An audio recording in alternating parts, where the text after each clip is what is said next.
And then if they don't have sex with genitalia, what good is it? Then females are equal to us. I mean, they wouldn't want to go there. So the simplest things pull people from the truth right from the start. So when you go into the details, then it gets 10 times harder. Oh, I can't let go of this religion. Now, I worked in a Jewish Hasidic temple for 9 months. What I learned in that 9 months made me sick about the religion. And it's horrible. I'm not going to go into details right now, but what they do to women in that path is the most, it's like other country, other horrible things. It's man ego. Whether it all, and I kind of say, other than with the aliens program that's with, the story of Adam and Eve gave man a bigger ego.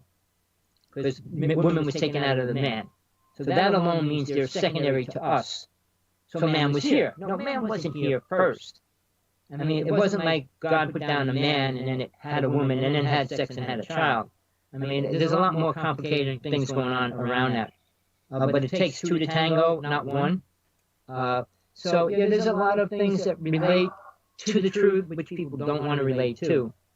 So I hope, I mean, do you have any specific questions you wanted to get into? I'm sorry, I can go on ever. I mean, I'm not tired. I am very much enjoying the general. I've been kind of just interjecting a little bit just to kind of give you the sense of who I am so we can carry, because I would prefer just to carry on a conversation like we are, and we'll touch on different subjects as we go. I'm not a typical interviewee. I like hearing about the family and the struggles that you had to get where you are today. That more interests me than just one specific subject. If you want to talk about things that I know, because I like to know a little bit about a subject before I like to talk to someone about it. So, Right. And that's why I've been, making the little points, and you've been running with it. And I think we've been having a good conversation so far tonight. I've definitely learned some. Well, I want to throw something simple out there for everybody, and this is not because I want to say it. I have to say it. Okay. The spiritual path is the hardest path to walk. Mm-hmm. Because now you're letting go of everything you know and perceive to find the truth. But that's the only way you're ever going to get to that point. And very few people, I stole it, 5 passions of the mind: lust, greed, anger, vanity, and attachment.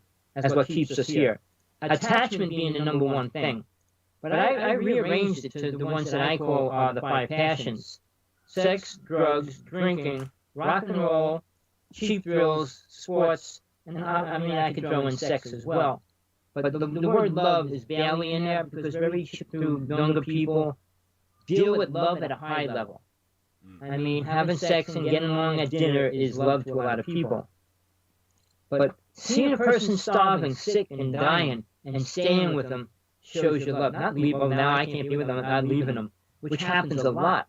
I mean, they lost their money, you're out of my life. So all these little things. So we have to be totally honest to ourselves someday, somewhere. And when you attain that, then you can take a step forward. Am I looking for the truth? Do I really want to know what the truth is? Or not? I mean, if you say no, you don't, live your life. Because some people are happy. I had a family, I had a house, I had a car. So what? Now what? You can come back and do it again.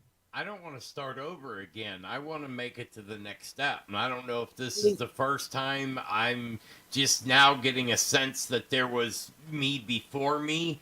And all this has been happening.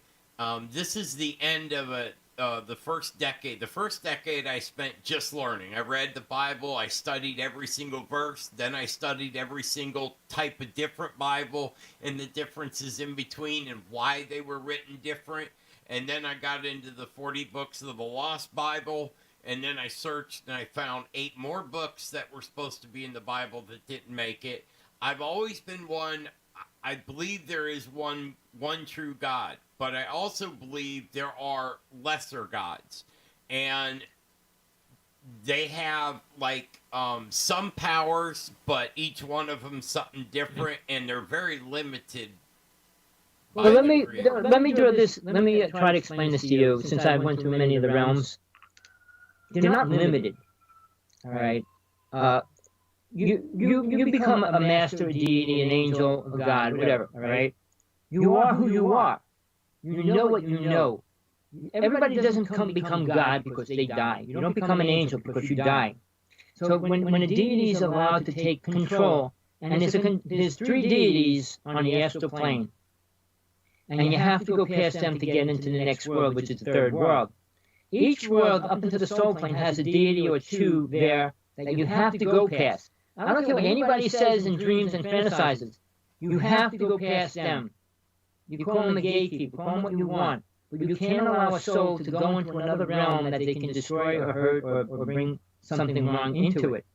So they have power to do anything within that realm that they feel they desire to create or allow to happen. So the lower gods, like even Satnam and Moses' God, was a jealous God, and he was pretty jealous. But he's on the astral plane. He's not God. I mean, I took a picture of the burning bush, and it's on one of. I got a picture of it, if anybody wants to see it. I saw it, and I shot a picture of it. I mean, I was blown away. But you know, the burning bush was his image of God. I would love to see that. So when you go into this stuff, and I did it. I did it all. I mean, I feel there's not much I could do that I haven't experienced already. Death, I experienced it. What more can you experience than that? Not much. Rebirth. I mean, those words. I mean, born-again Christians become reborn and everything. They let go of all their sins and pretend you're spiritual now. That's what it means. You forget you did sins and now you're pure. You can't forget what you did. You got to pay them off, even if it means reincarnating over and over to pay it off. But you need to respect the cycle of what you created for yourself. And you are responsible for that. Nobody else is. Every decision you make, you're making it. Well, I was made to do it. No, you weren't. If somebody holds a gun in your head and shoot him, or I'll kill you. You got a choice. You shoot the other person, you let him shoot you. That's a choice. And if you think God's going to play the game where you have to shoot the other person, or you have... No, it's up to you. The karma that you want to create by allowing it to happen is your choice. Every step we take is a critical step because that step is going to determine if we're going to move forward or backwards. People like standing still, which takes them backwards. I mean, if you're not moving forwards, you're moving backwards because time's changing, and it is changing. If you're not moving to stay forward with it, you're staying backwards. So it's time. What I did want to say to you, what I will say, you do need an out-of-body experience to be aware of it. All right? At that point, you'll understand soul 1,000 times more than you do before you had it. All right? Then you can say, well, okay, but if you're given that gift, you're already given the gift to stay in the astral plane. All right? But now, taking that further, well, I don't want to just stay in the astral plane. Like you said, I want to go further. I just don't want to stay in the gutter. So then you got to work from there. And then you got to start understanding the higher worlds, what happens and what you do. And it's not, you're not going to work to pick corn or in a field, picking potatoes. You're not doing that. It's totally different. You're working with light and things, and you're controlling greater universes. So the idea of, well, this universe is so big. No, it's not. You couldn't imagine. And that's only in a physical dimension. And the ultimate ones don't actually exist within the physical reality. And that's what the CERN's trying to do, is to go into the alternate dimension, to go into there. Which will be a sad thing if they do it. It's already sad what they're doing with magnetic fields and everything. So we have to look again every single day, what can I do to attain something? Now, there's simple techniques you can do daily. And it's only 20 minutes. I don't tell a person to do any more than 20 minutes, because if you can't get nothing to happen in 20 minutes, you're going to get bored and not like to do it. And if you do it too long, you won't ever want to do it again. So I'm going to tell you, this is what I tell people. 25 days. Honest to yourself, honest to the truth. Commit to the 25 days. You can't go 5 days, you can't go 10 days, you can't go 22 days. You have to commit to 25 days. You can change the time, the place, but you can't change the commitment. And you have to follow through. The subconscious, I know one of the greatest speakers says it takes 21 days to reprogram the subconscious. I always say, well, if it's 21 days, you want to make sure that it's reprogrammed, you got to go 25 days. So I tell people 25 days. if you work through the 25 days, you'll have an experience. That experience will determine whether you decide to move forward or stay there. And hopefully when you get a little gift, oh, this is the gift I already got, it only gets better, you're going to want to move forward. So, look at that, like I said, at another time, another place, I've been going to all that, but it's finding the right place, right sound of music, right things to do, right things to say, right place of placing your attention, and all those little things that go along with it. But commitment, angels, deities, all of them desire commitment. Realize they're dealing with multiple people, universes, and they're not going to commit to you because, I want to do it today, oh, I don't want to do it tomorrow. They know you're not ready. Soul doesn't get taken into the inner worlds because they're not ready. When a person gets ready to leave their body, if they're afraid, they know you're not ready. And a lot of people are.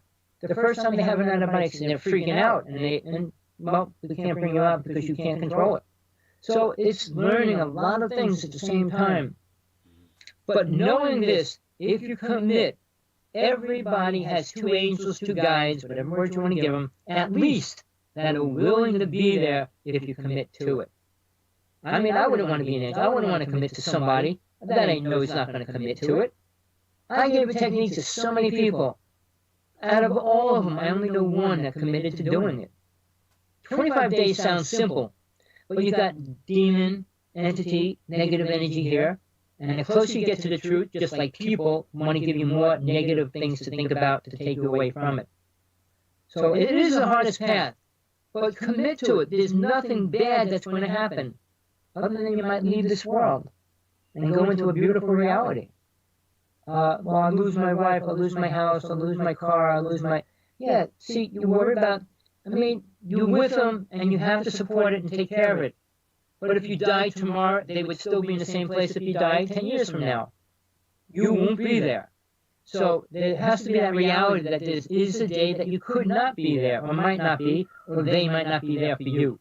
So putting all your attention on one thing is like, don't put your eggs in one basket. So, you know, somebody drops a basket, all your eggs are broken, now you got no eggs. If you have somebody, 3 people walking around eggs, and somebody drops it, you still got eggs. So, you know, there's little scenarios that you can put to what we're doing. I don't like to use scenarios like Jesus did and other great speakers. I'm not creative in that way. I bring the truth down. I say, this is how I experience it. This is the way I can tell you the way I learned it. So it's trial and error. And when you make the commitment, it doesn't get easier. Nothing gets easier here until you get out of here. If you're in the worst place, you think it's easy to get out of the worst place or easy to get out of the best place? When you're in a nut house, it's hard to get out. Right. You go into the hospital, it's easy to walk out. So, I mean, when the doorway is open, it's easy to walk out, but when the doorway is locked, it's not easy to get out. And the gateway to get out of Earth is not easy. So, yeah, you die, you're not free of Earth.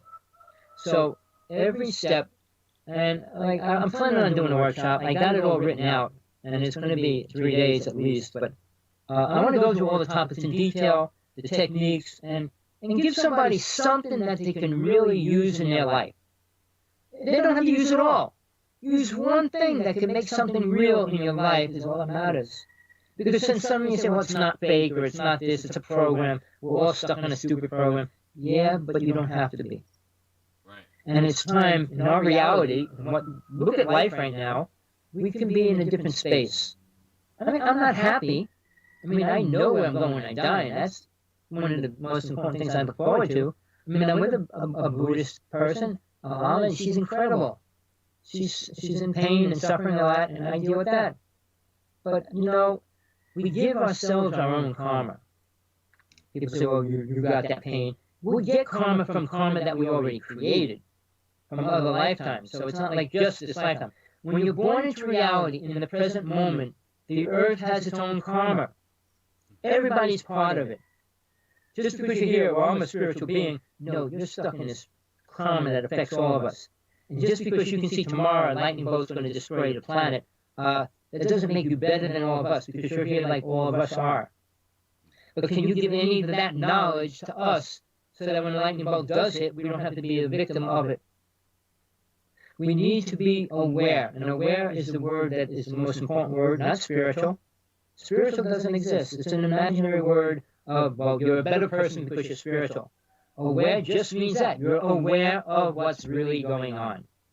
Not the stories, not the fairy tales, not the delusions, the programmed ideas. When I did hypnosis and was doing like past life regressions, it was incredible for me to learn, because I can let a person go back and see what they went through and how they learned. And it was a learning just as much for me as it was them. But then when I did psychic implant removals, it's usually people that are unaware of missing time, which is a lot of people. Well, it was 2 hours. And when you lose time, it's easy to get abducted.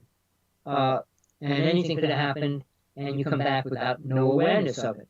So in hypnosis, it's easy to tap into that as well. But then there's a way to remove psychic there's chips and all that. You heard about that. Aliens get implant people so they can track them wherever they are, which is an obvious thing I would do if I wanted to track somebody. The police do it. The government does it. So why not aliens? So, but to remove them or deactivate them. The same as your phone. You know your phone's chipped and carded. They can track you. Even when you turn your phone off, they still know where you are. So you have to be a part of the real world. But if you say the truth, it doesn't matter what happens in the next moment, because you didn't put any lies out and feed the world garbage. Mm-hmm. And you're respected for that as soul. So the more good you do, and I use the word good because I believe in good and bad. You could say good or bad, or whatever makes you feel happy about what you do in life. Well, it's okay to do drugs, smoke, and then beat people up sometimes. Okay. But like a boxer, I mentioned it the other day. A boxer, right before they go out to the ring, they say, please, God, give me the strength to beat this guy up. Do you ask a spiritual being to beat somebody up, really? And think that's what you're really going to get because you won the fight? Oh, God answered my prayers. No, you answered your prayers by being ignorant, but you did overpower the other person. The same when Muhammad Ali decided to become a religious person. And he had to pull away from boxing. How can you be a spiritual person and then live paying to beat people up? It's contradictory to what we accept. And all the people in sports taking millions of dollars from children to watch them throw a football. I say, you ever imagine all the sports, 90% of them, it's a man playing with a ball. Yeah. Don't you think there's a symbol there? Football, baseball, hockey puck. What are you playing with? And does that have anything to do with life and benefit, children's food and clothes and sneakers and socks and all those kind of things? No, it doesn't. What entertains them for 2 hours? And what did they get out of entertainment? A Chico, oh, come on, win. And what's win? Yeah. And when a father has to take 3 children to a game, you know what it costs to go to a game nowadays?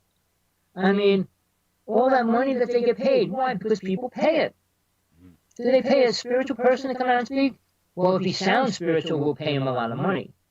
He just has to make them believe he's spiritual. Like you said, feed them information that they believe is right, and they'll think it's right. Mm-hmm. When that, what's his name, that Catholic person who has a church, he has 2,000, 3,000 people come every Sunday. He makes $4 million on his books alone. And then when he had the disaster, he wouldn't let anybody come in his church. It shows, and he teaches about money. We all have to have money. We all should have money. Why? Because you're programmed to believe money is the answer to life. It is if money's your answer to life. But if spiritual truth is, money's not the answer. Yeah, there was all the money. Well, I forget the priest's name or preacher's name, but he went on and goes, I need $65 million for a new G5 Gulfstream airplane. And even got on the news and everything, and he still got it. He collected every penny and got his airplane. And under the guise of, you believe in God, God will save all of us, and, he wasn't even preaching correctly. I worked for the phone company for 20 years. I used to give to United Way. And when it came out, he just bought a $500,000 plane for himself with the money. A lot of people in the phone company all pull their money out. I'll give money if it's going to the right place, if that's where you say it's going to. But if it's going in your pocket, now, I'll say this too. People that give to Native American charities, please don't do that. I'm sorry. If you're going to give money to Native people, send it to somebody on the reservation. They will disperse it among the families that are there. The council of every nation in the United States has somebody that works for the government. They take money, it doesn't go to the people. Even good clothes doesn't go to the people. So if you're going to even give money, give it to a family. I promise you, they'll spread it among the families that are there. They're not like the person that's controlled by the government that has to do this and that because the government says so. So, I mean, when United Way screws their money, you know, in the background, oh, suddenly there's a $10 million missing, or there's $1 billion disappeared. All these little things. Really? See, if people had a bit of consciousness and respect for themselves, they wouldn't be taking that money. Especially when you take it away from starving people and children. What kind of person could do that?